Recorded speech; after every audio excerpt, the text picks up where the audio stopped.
So we are back with our final training session, all about operations and account management, giving you all the things that you need as you're growing and scaling your agency or business. And today we are going to talk about managing account managers, because I know a lot of agency owners or business owners will say, okay, I know I need an account manager. I know what the account manager needs to do now. I have the processes, but how in the world am I going to manage this person to do a really good job on an ongoing basis? Because for a lot of agency owners, all the things that come up on a daily basis maybe are more reactionary and we need them to be more proactive. So how are you going to train this person? So in this training session, we are going to fill you in on how we do that in both of our businesses. Welcome to the Happy Clients Podcast, brought to you by Dot & Company. Whether you're a virtual assistant, an agency owner, or a client-facing account manager, we all deal with clients. Lucky for you, client management is what we do best.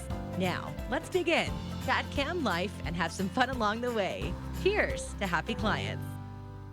Yeah, because sometimes I think when you hire a new person, you're like, oh, now I have to manage that person. Like whatever time I get back from whatever it is they're taking over for me, I also now need to worry about managing them. So I'm excited about this because I think folks are, scared to hire for a lot of reasons, and rightfully so. I mean, hiring is a little bit scary, especially if you don't have, some of the resources that we've been talking about over the past couple of sessions here. But I think really the big question that probably everyone has listening is like, how do I know it's working? Right? Like I bring somebody in and at first, I'm supposed to manage them and whatever, but maybe I'm supposed to objectively say like, yeah, this is working. So like, how can we even do that? Yeah. So the biggest thing that I would look for is your time. So obviously we love systems. So a part of that is tracking your time. Currently, I can see my toggle on in the background. So what I would encourage you to do is before hiring an account manager, start to really track your time. So things like how much time are you spending emailing clients, onboarding clients, in client meetings? That's going to take a lot of your time. Overseeing project management. How much time are you spending in that? If you can say within 3 months, your time has gone from 40 hours to 15 hours, that is going to show you that that is working. This person is taking things off of your plate. Secondly, is looking at your client retention. How long are clients sticking around? If the retention has improved, well, then that means that it's working. Finally, how happy are your clients? So you need to be surveying them. We call these happiness surveys, but how are your clients feeling about working with you? Do they feel like they are supported by this account manager? Once you realize that your clients can go to your account manager, not you, then you know that this role is working for you, not against you in your business. Yeah, I love that you brought up client retention because that's huge. I mean, if we talked about this being a profit center and not, a time and money suck in the business, but like, I mean, if you're in a position where this person can come in and help you retain clients, I mean, they're just worth their weight in gold at this point, right? It's Oh, incredible. yeah. So yeah, that's amazing. And so, but what about, so day to day, right? So we know it's working. We know that things are, moving and shaking and that this person is providing us with excellent results. What is the management responsibility? Like, how should we be feeling like we need to interact with an account manager? So, firstly, it comes down to who you're hiring. So, before you're hiring an account manager, you want to be looking for certain skill sets and personality types of people who are like able to think for themselves, who are proactive, who are able to kind of jump in and do things. But I think it's also really important to give your account manager a space where they can chat with you about clients, maybe what's working, what's not working. So, maybe a weekly meeting, half an hour with your account manager, running through the current clients, where they're at and where there might be challenges that have come up and that you can help support them. Maybe it's with optimizing systems and bringing somebody in like an Alyson and her team to optimize things. Or maybe it's, oh, maybe we're bringing in the wrong types of clients, because that feedback loop needs to happen as well. So I think just giving your account manager the space to fill you in on how things are going and then looking at the data. So using, tracking scorecards, happiness surveys, how are clients feeling, how are their projects, and then also kind of giving them that space. Yeah, I really love that. Personally, I meet with my account manager twice a week for about 15 to 20 minutes, depending on like what the workload looks like for that week. And we meet on Mondays and then Wednesday afternoons. And the reason that we do that is because I like to communicate with my clients to say, hey, here's everything we're doing this week. Here's like what's on the docket. And then by Wednesday afternoon, we should have lots of things shipped. But then we also have 2 more weekdays to like make sure that we have all the things. If we run into any roadblocks or something doesn't quite work out the way that we planned, we can kind of formulate a plan together and get back with the team. So truthfully, that's like my personal cadence. And I totally agree with you. My account manager, her like window into what the team is experiencing and what the clients are experiencing. I'm the strategic lead and I love being strategic lead, but they really do just provide me more insight to exactly like what's going on the ground and how people are feeling and how we can kind of be more systems oriented behind the scenes. So truthfully, it's been super invaluable to me personally to be able to just even have that meeting, not even to address problems or anything, but just to like talk about opportunities to improve. Mhm.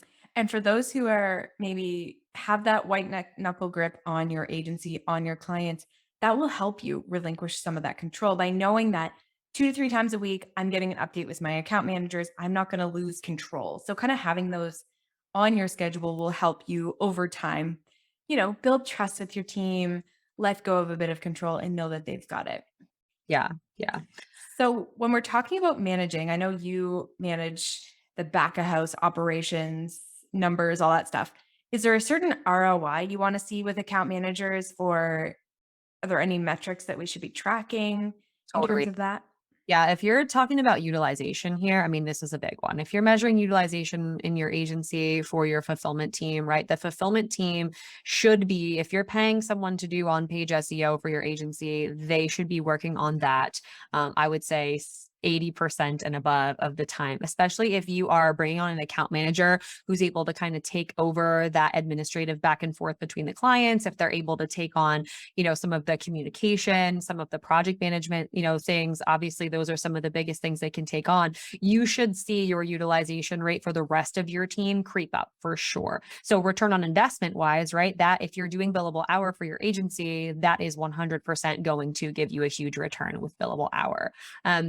The other thing we talked about quite a bit here is, obviously shortening the timeline for your projects, right? Or making sure that things aren't going over. And so that is direct ROI, right? If you're in a position where you need to pay your team for 2 extra weeks of work because you guys screwed something up earlier in the process, right? That is direct return on investment to kind of padding your bottom line and becoming more profitable as an agency. So I know Taylor talked earlier about tracking time and being in a position to know your numbers there. That is the biggest way that you'll be able to see if, you're getting some on this endeavor for sure. I love it. And it's sometimes challenging to see a direct ROI because a lot of these are soft skills. These are people, they're relationships, and the relationships don't always have a number attached to them, right? It's a feeling or an emotional decision or things like that. And, when chatting with agency owners, they always say to us, yes, retention is a big part of like results of like, are we actually getting results for clients? But a lot of it is relationships. So you also have to think, all these things are really important, like numbers and things like that. But do you have the right person in the seat? And that's something that can take a little bit longer to realize. It's like, how are they fitting in with the team? How do the clients feel? How's retention overall? And that can take time. So I think also being patient in this management process of seeing things through, making sure that this person does fit long term, it's also really important. And you have to be honest with yourself. And that's why, folks like Alyson and her team come in and they can help you work through these things and say, like, is this working? Is it not working? Why? Like asking you the right questions that sometimes you really just need somebody there to push you, and that is really important. Yeah, definitely. I mean, from a client experience perspective, right? If we know this is working, like what kind of, signals are we going to be seeing other than retention? Yeah. I would say from my perspective, team happiness is key, right? Like, how does the team feel, right? Like, and that, especially as an account manager, you're working with these people every day. You're on these team huddles, these calls, and if the team feels like it's just like gelling together, I've been in these situations, you probably have too, where you're just like, I know that this person's got it because I've got their back and I've got the clients and they've got this and everything's just running smoothly. Having that feeling is really important. And you'll know what that feeling is like once you're turning projects, like things are getting done quickly, clients are happy.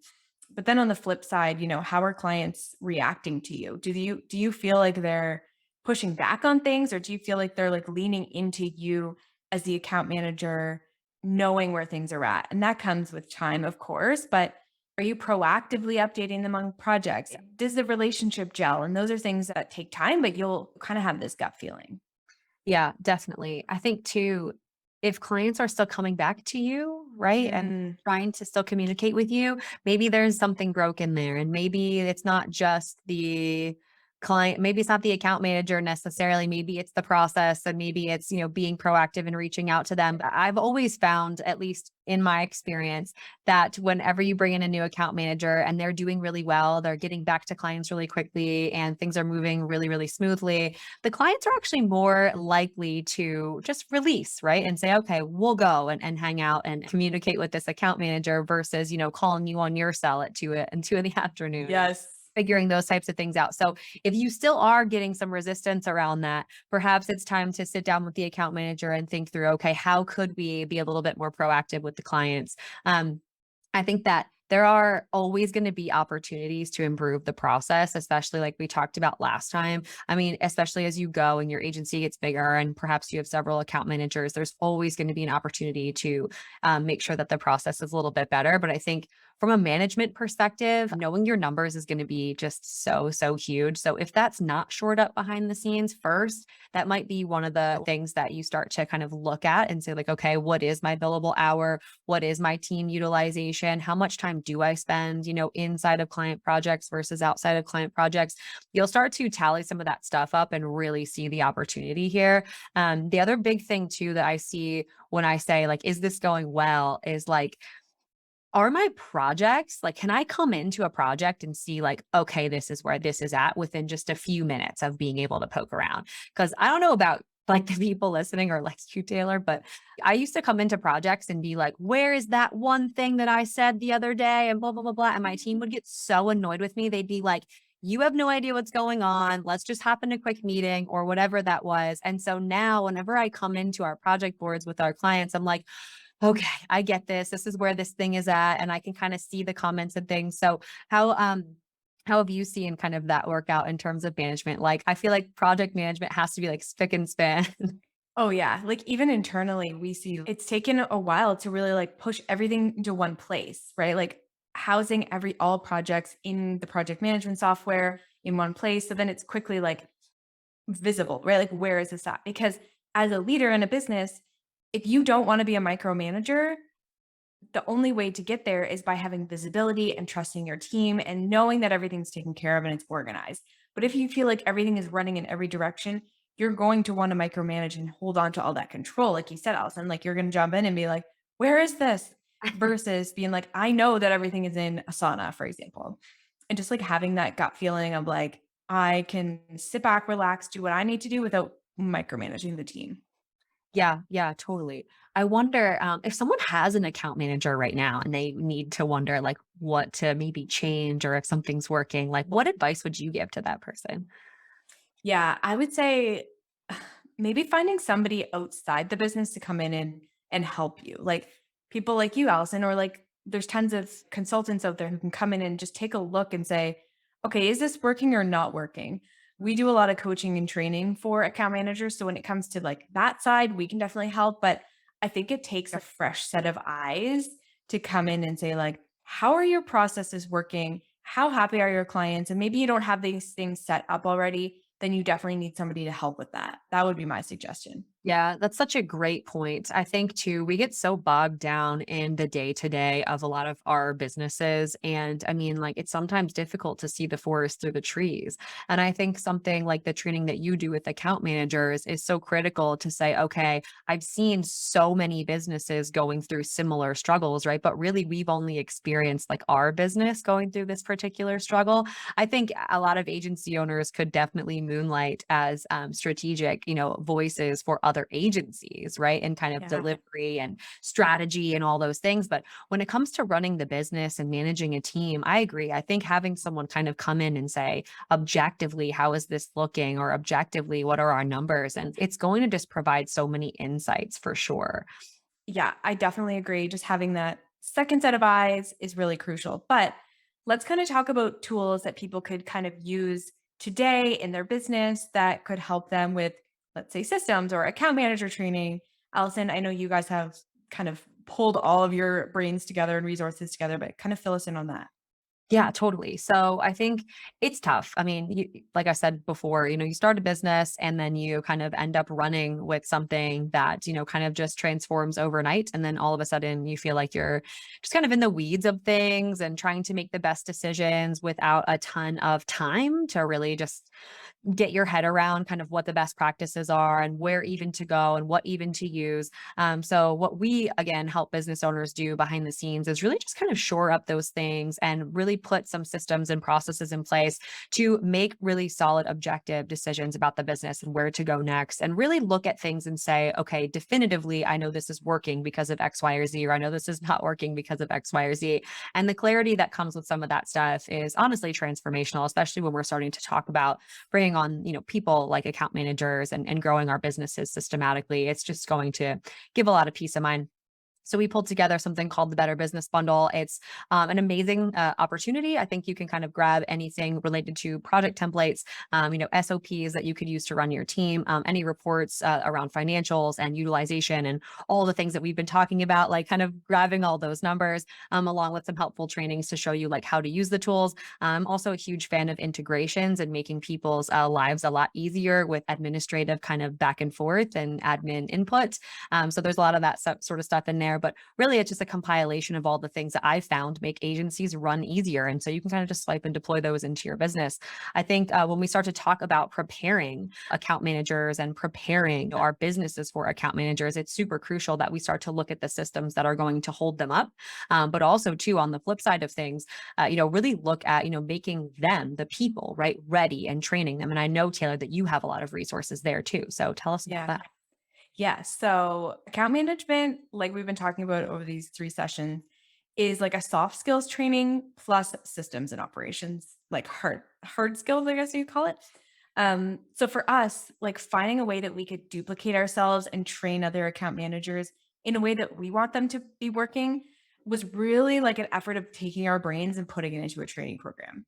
And so things like how to think for yourself, soft skills of communication, grammar, strategic delivery for clients, like how to actually walk clients through reports in a really meaningful way. It's like really important skills that an account manager needs. So what we did was we put together a training program. It's 7 modules. Generally takes anywhere from 2 to 6 weeks for somebody to go through, but essentially all of our experience and training into one program. So it's called CAM School, or Client Account Manager School. And it's basically everything that an account manager needs to know to be at that premium level that Alyson and I have been training you guys on over these 3 sessions. So definitely head over to thecamschool.com. We'll link both of these things down below that you guys can definitely benefit from. Account management is a beast. It's a lot of training, systems, operations, tracking, soft skills, happiness, all these things into one. But I hope that after, these 3 sessions of training that you've learned, maybe when's the right time to bring somebody in? What are the things you need to think of? And then, of course, what type of person you need to hire and then how to manage them. So hopefully you guys got lots of benefit over these training sessions. We will both link everything below so that you can reach out to us, get all these trainings, and then kind of some additional resources that you guys can learn from. Yeah, this is amazing. I had such a good time and I feel like we tackle a lot. I feel like a lot of value here. And I mean, geez, how amazing is it to be able to hit this nail on the head and have somebody injected into the business that can provide some of these results. So I'm excited for the folks who really like internalize this and like take action in their business and like commit to having somebody in the business that can actually make these sorts of differences for them, because it's just going to be transformational. Yes. Well, thank you so much for tuning in. If you have any questions, reach out to us. We are more than happy to help. Yeah, absolutely. Cheers to happy clients.